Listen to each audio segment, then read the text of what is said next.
2,000 రూపాయలు సంవత్సరానికి. మిస్ అయినాయి, మీరు అడిగినారు. అవి తప్పకుండా డేటా తీసుకుంటాం. 11వ తేదీ లోపల మీరు కూడా ఇంట్లో ఏదో అడగండి అమ్మాయినా పెట్టరు. మీరందరూ పురమాయిస్తే మీకు అందరికీ ఇప్పించే బాధ్యత మాకుంది. నేను గౌరవ రేఖారాణి అని ఒక ఐఏఎస్ ఆఫీసర్తో మాట్లాడాము, శిశువుడితో మాట్లాడాము, సవితమ్మ గారితో మాట్లాడాము. ప్రభుత్వం రెడీగా ఉంది, మీరు రెడీగా ఉండండి, ఇచ్చేదానికి నేను రెడీగా ఉన్నాను. ఒక్కసారి ఈ యొక్క చేనేత విషయం ఈయన చెప్పింది.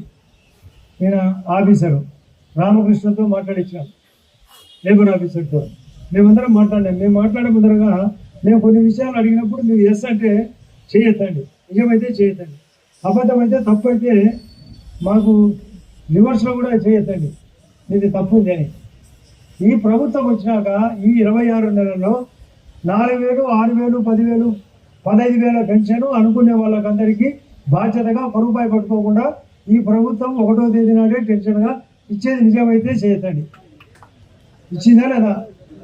ఈ ప్రభుత్వం వచ్చినాక కరెంటు మీకు ముఖ్యంగా ఎక్కువ మందికి మీకే ఉపయోగం.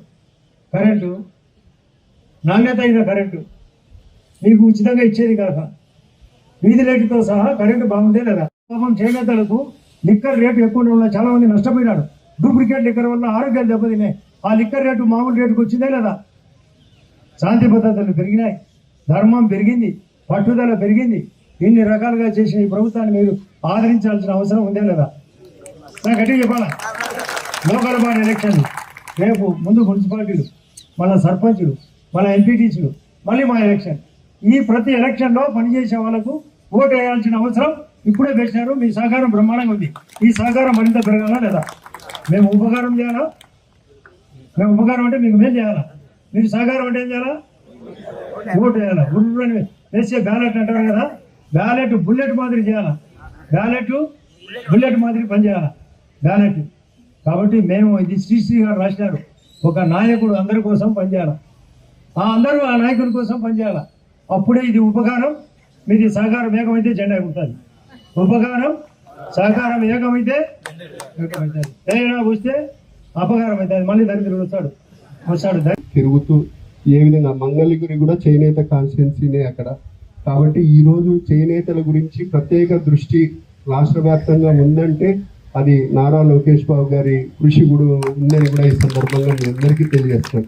ఎందుకంటే చేనేతలు డైరెక్ట్గా వేరే నియోజకవర్గంలో ఉండి చేనేత నియోజకవర్గం గురించి ఈరోజు ఆయన మాట్లాడే పదాలు అన్నీ కూడా చేనేత గురించి ఏదన్నా ఉంటే చెప్పగలడు.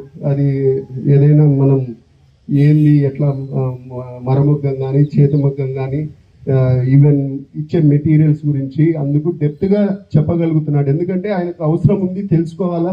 దాంతో ఎక్కువ మంది చేనేత కార్మికులే ఉన్నారు కాబట్టి ఆ నియోజకవర్గంలో వాళ్ళకి ఏం చేస్తే నేను బాగుపడతారు, ఏం చేస్తే వాళ్ళ ప్రతి ఒక్కరూ తప్పనిసరిగా యూట్యూబ్లోకి వెళ్ళి కడప వార్తను లైక్ చేయండి, సబ్స్క్రైబ్ చేయండి. ఇట్లు మీ జి రమణయ్య, ఎడిటర్, కడప వార్త.